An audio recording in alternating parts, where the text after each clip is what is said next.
नमस्ते सभी, कैसे हैं। आज का ब्लॉग स्टार्ट हुआ है रात को, ठीक है।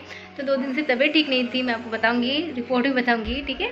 तो पहले तो आपको बुक के बारे में बता देती हूँ। बुक आप बार बार पूछ रहे थे, इसके अंदर कहानियाँ भी है क्या, स्नातक स्तर में कौन कौन सी चीज़ें आपको सेंड करनी है। तो प्लीज़ आप पहले टॉपिक वाइज है ना मेरे को बता दीजिए, मैं इस बुक से सारी आपको सेंड कर दूँगी, ठीक है। तो पहले बुक्स के बारे में बता देती हूँ आपको। आर के मैया की है, ठीक है। यहाँ पे जैसे सबने कमेंट किया था दीदी ये बुक हमारे पास भी है, वैसे कि ये बहुत अच्छी बुक है, ठीक है। पहले इसके अंदर पूरा सेकंड पेपर का सिलेबस लिखा हुआ होगा, ठीक है। उसके बाद विषय, और हाँ ये याद रखना कि इसके अंदर सारे के अंदर प्रश्न जरूर है, इंपॉर्टेंट प्रश्न महत्वपूर्ण, ठीक है। और इसमें स्नातक स्तर दोनों दे रखे हैं, देख लीजिए, फर्स्ट सेकेंड, ठीक है। तो इसमें आपको ये बता देती हूँ पहले तो कि इसके अंदर सारी कहानियाँ भी है। कविता क्या है, शिरीष के फूल, कफन, पुरस्कार, यही सच है, और तुलसीदास की कबीर की कंथावली। तो ये चीज़ें तो सारी इंपॉर्टेंट ही है, आपको अच्छे से याद करनी है, पहले देख लीजिए। और सभी के क्वेश्चन दे रखे हैं, ऐसे नहीं है कि के सभी के महत्वपूर्ण क्वेश्चन दे रखे हैं इसके अंदर, ठीक है। और अगर मैंने आप इसमें से हिंदी साहित्य का इतिहास है वो आपको सेंड कर दिया है, ठीक है। नामकरण, काल विभाजन तक, आदिकाल, भक्ति काल और आधुनिक काल, और ये सभी आपको सेंड कर रखे हैं कल्याण सर के, ठीक है। अलंकार का टॉपिक है वो भी मैंने आपको सेंड कर रखा है, लेकिन वो भी उत्कर्ष के जो कल्याण सर है उन्हीं के, नहीं सॉरी, इंद्र अशोक सर है, उनके किया था मैंने आपको सेंड। बाकी ग्रामर तो आपके पास होगी, ठीक है, क्योंकि मैंने ग्रामर तो सहदेव सर है उनकी की थी, वो काफ़ी अच्छे करवाते हैं, तो मुझे उनकी सारी ग्रामर याद है। बाकी साइकोलॉजी के लिए आप बुक चाहिए तो आप शिकवाल की बुक ले लीजिए, या फर्स्ट ग्रेड की एक अलग से बुक आती है तो वो ले लीजिए, या द्रोणाचार्य ऐप है तो उसमें से देख लीजिए। और कुछ दिन बाद आर के वैष्णव बुक भी निकाल रहे हैं तो आप उनकी बुक ले लीजिएगा। पर मेरे को शिकवाल की बुक बहुत अच्छी लगती है, उसकी लैंग्वेज भी बहुत अच्छी लगती है, उसके साथ क्वेश्चन भी बहुत ज़्यादा आते हैं। मैंने रीट सेकेंड ग्रेड वो शिकवाल की बुक से ही पढ़ा था सब कुछ मैटर। जयशंकर प्रसाद पुरस्कार, ठीक है। ये जयशंकर प्रसाद के बारे में कुछ इम्पोर्टेंट बातें होती है वो यहाँ पे लिखी हुई है, और उसके बाद ये मूल कहानी का प्रारंभ है, उन्हें क्या पुरस्कार दे रखे हैं वो भी सभी इसमें लिख रखा है। और आपने कहा था जैसे कि इसमें से कहानियों के भी क्वेश्चन बने हुए हैं, हाँ बिल्कुल जी, सारे कहानियों के क्वेश्चन बने हुए हैं,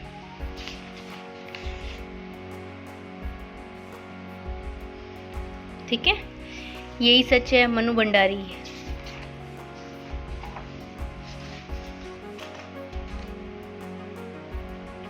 हम जो आप बात पूछ रहे थे मैं सारी चीज़ें बता रही हूँ। इसमें से इनके साथ थोड़े क्वेश्चन दे रखे हैं। ये हिंदी भाषा का उद्भव और विकास, ठीक है। तो आपने जितना कहा था मैंने इसमें से सब कुछ बता दिया आपको। वाल का मानचित्र, जीके का आपने कहा था इसमें बताना विषय सूची, ठीक है। पहले तो ये है इसका राजस्थान के प्रदेश की नज़र में, ठीक है। फिर भूगोल की, इसकी जियोग्राफी पूरी हो जाएगी आपकी, ठीक है। फिर अर्थव्यवस्था, फिर आएगी कला संस्कृति, जियोग्राफी नहीं सॉरी आर्ट एंड कल्चर, फिर इतिहास, फिर राज्य व्यवस्था। जो टॉपिक नहीं लिखे हुए हैं तो वो टॉपिक हम उत्कर्ष के ऐप से करेंगे, ठीक है।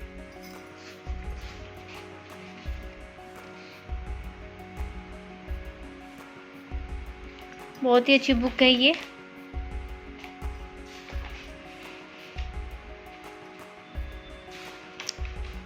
अगर आपको ये बुक नहीं समझ में आती तो आप एक बार जिला की बुक आती है वो पढ़ लीजिएगा। जिला दर्शन की है फर्स्ट रैंक की, वो भी काफ़ी अच्छी बुक है। ये देख लीजिए, शिकवाल की सारी बुक इसमें दे रखी है।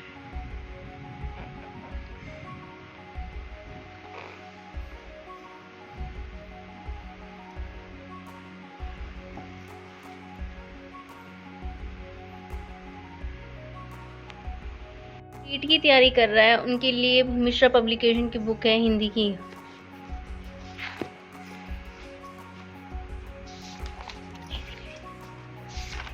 बस इसमें से मैंने क्या है कि शिक्षण विज्ञान है वो नहीं पढ़ी थी, बाकी सारा मैंने पढ़ लिया था मैटर।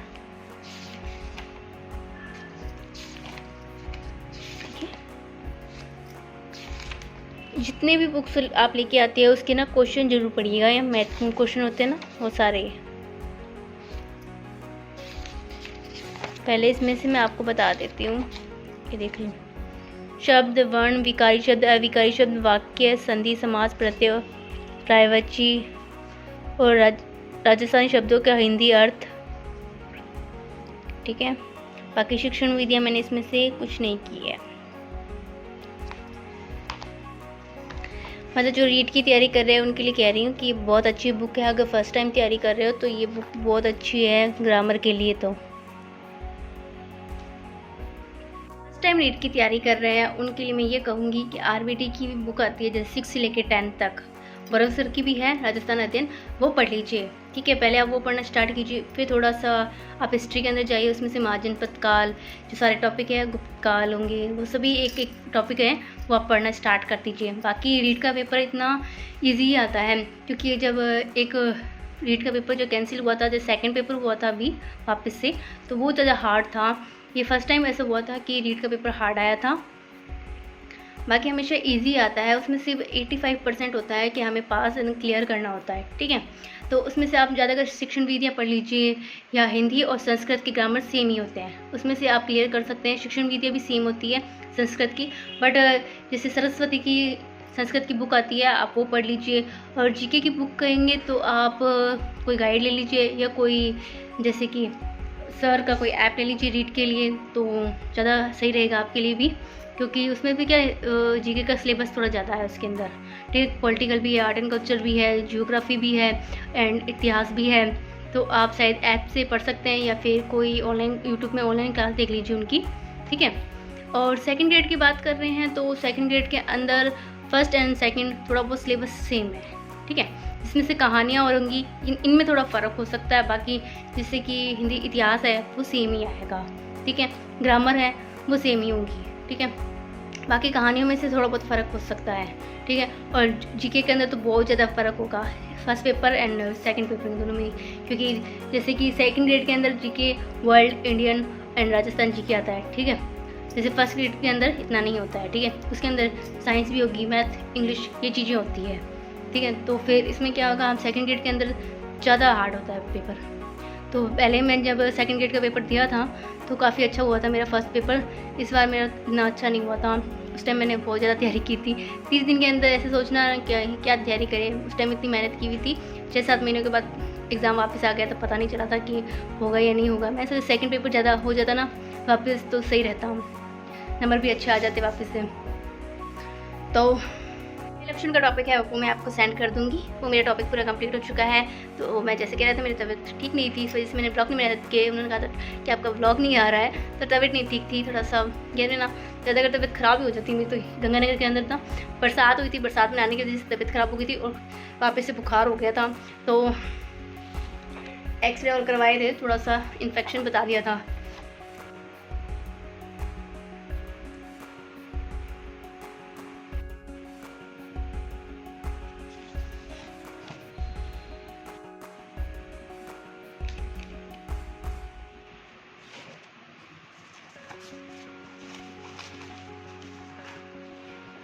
तो थोड़ी बहुत नॉर्मली है कि थोड़ी खांसी की वजह से मेरे ज़्यादा हो गया था ऐसी। तो अभी रिपोर्ट नॉर्मली आई है इतनी। जैसे कि आप कहते हैं कि ना मुझे टाइम टेबल सेंड कीजिए अपना, तो मैंने कभी टाइम टेबल लिखा ही नहीं है कि किसी बुक के अंदर अपना टाइम टेबल सेट ही नहीं किया कि मुझे ये इस टाइम पे इतना पढ़ना है, ये इस टाइम पे मुझे ये करना है। नहीं, मैंने ऐसा कुछ भी नहीं किया है।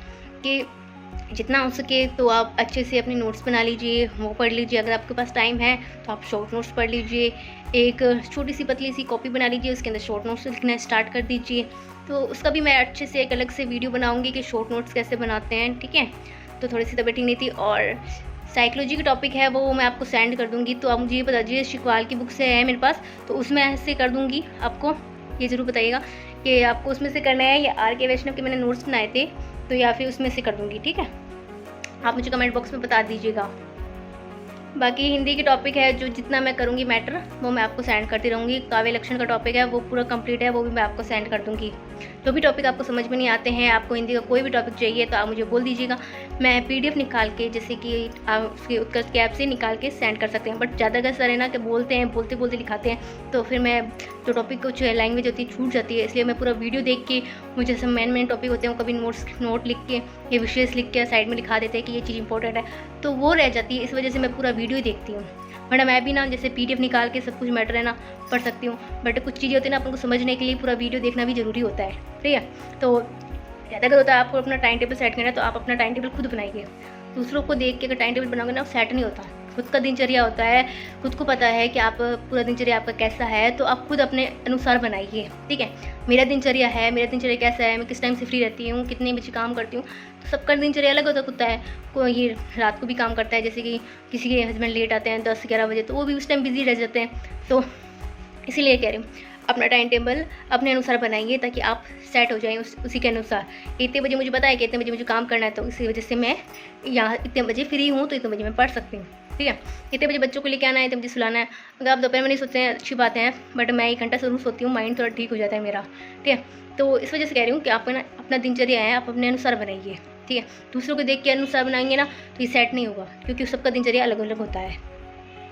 एक पहले खुद का सिलेबस बनाइए, क्या कि आपको कितना टॉपिक करना है। मेरी ये टॉपिक मुझे समझ में नहीं आता, क्योंकि जो टॉपिक आपको समझ में नहीं आता ना उसको 2-3 बार पढ़िए, फिर आपको पता चल जाएगा कि आपको ऐसे होता है यार मेरे को ये समझ में नहीं आ रहा तो चलो छोड़ देते हैं। ऐसा मत कीजिए, एक बार पढ़ लिया, ठीक है, एक बार ऐसे पढ़ लीजिए जैसे कोई कहानी रीड कर रहा है, 2 बार पढ़ लीजिए उसको, ठीक है। फिर उसके बताइए उसमें से मोस्ट क्वेश्चन होते हैं ना, उसे हाईलाइट कर दीजिए कि अच्छा ये चीज़ें थी ये, फिर उसको अलग से लिखिए। सच में एक बार लिख के देखिएगा, सभी ऐसे करते हैं। जैसे RS की तैयारी हो गई, सभी ऐसे करते हैं। एक बार क्या तो फर्स्ट टाइम जो तैयारी करते हैं ना, तो वो सभी पहले ना एक बार सारी बुक्स को ऐसे पढ़ लेते हैं, चाहे नॉलेज हो या ना हो, पर मैं सही कह रही हूँ। एक बार ऐसे ही पढ़ लो जैसे कि कहानी पढ़ लो, फिर सेकंड टाइम पढ़ो ना कि अच्छा ये चीज़ थी, उसके पेन से निशान लगाती है, ठीक है। फिर उसे हाईलाइट करते रहिए। सेकंड टाइम पढ़ेंगे ना फिर उसको हाईलाइट कीजिए, पहले पेन से नहीं चलेंगे, सेकंड थर्ड टाइम पढ़ेंगे हाईलाइट करते रहिए, ठीक है। फिर फोर्थ टाइम पढ़ेंगे ना तो उसने आप नोट्स बना के लिखिए साइड से, फिर आपको ऐसे आदत हो जाएगी पढ़ने की भी, ठीक है। अपना दिनचर्या ऐसा बनाओ कि आप पढ़ाई बिना रह ही नहीं सकते। ऐसा मतलब समय बना दीजिए कि आपको सिलेक्शन लेना ही है बस, ठीक है।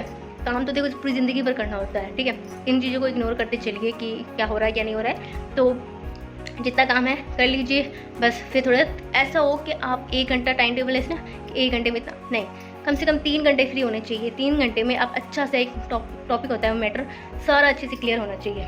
1 घंटा आपको चाहिए तो उसमें से आप रिवीजन कर सकते हैं, शॉर्ट नोट्स पढ़ सकते हैं, ठीक है। कोई नया टॉपिक पढ़ने के लिए आपको कम से कम 3 या 4 घंटे चाहिए होगा अच्छे से पढ़ने के लिए, ठीक है। तो इसलिए कह रही हूँ कि अच्छे से पढ़िए ताकि आपका सिलेक्शन हो जाए, ठीक है। अच्छी बुक लीजिए, क्या पढ़ना चाहिए अपन को, और कौन सी साइकोलॉजी पढ़नी चाहिए, कौन सा मैनेजमेंट पढ़ना चाहिए, आपको किन सर से समझ में आता है। सुमनलता की क्लास अच्छी लगती है, सुमनलता की लीजिए, या फिर सहदेव सर की अच्छी है तो उनकी क्लास लीजिए, या गौरव सर के पढ़ाना अच्छा लगता है तो गौरव से पढ़ लीजिए, ठीक है।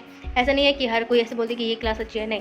पहले आपको जिससे सर से समझ में आता है ना आप उनसे पढ़ लीजिए, आप उनके नोट्स लिखिए, ठीक है।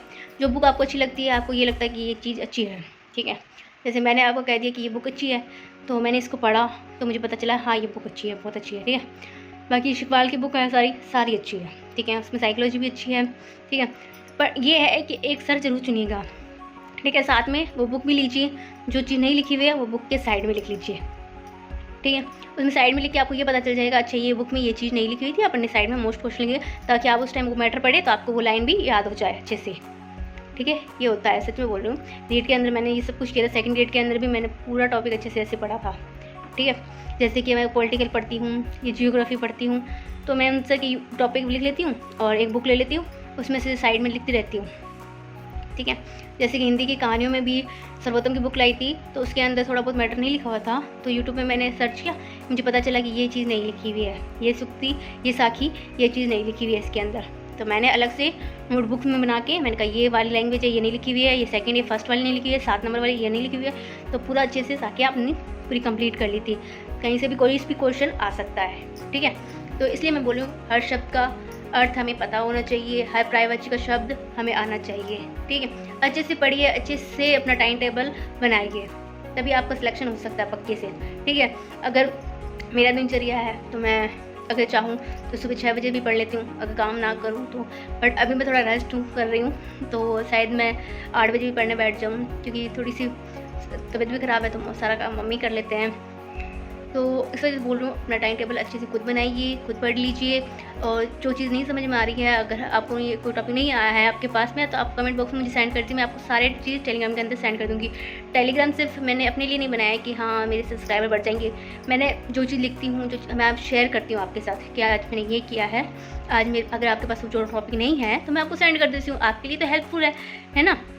ऐसा नहीं है कि अच्छा मेरे टेलीग्राम के अंदर ये सब्सक्राइबर नहीं है, मैंने बहुत सी ऐसी चीज़ देखी, अरे अनसब्सक्राइब हो जाते हैं, सब्सक्राइब हो जाते हैं, इस चीज़ से फ़र्क नहीं पड़ता। मैं तो आपके लिए बनाया है, मेरे लिए नहीं है, कि ताकि आपके लिए नोट्स काम आ सके। जो चीज़ आपके पास नहीं है तो शायद मेरे पास है तो मैं आपके साथ शेयर कर सकती हूँ, ठीक है, ये आपके लिए ही है। तो आज का ब्लॉग मैं यहीं ख़त्म कर रही हूँ। मैं यही बताने के लिए मैं थोड़ी सी तबीयत ख़राब थी इसलिए मैंने 2 दिन ब्लॉग नहीं बनाया था, ठीक है। जैसे कि मैंने आपको रिपोर्टिंग भी दिखा दी है, ठीक है। तो कल से मैं अपना पूरा रूटीन धीरे धीरे बैठ के सेट कर लूँगी, ठीक है। तो आज के लिए इतना ही, फिर कल मिलते हैं, ठीक है, मंडे को। Bye bye.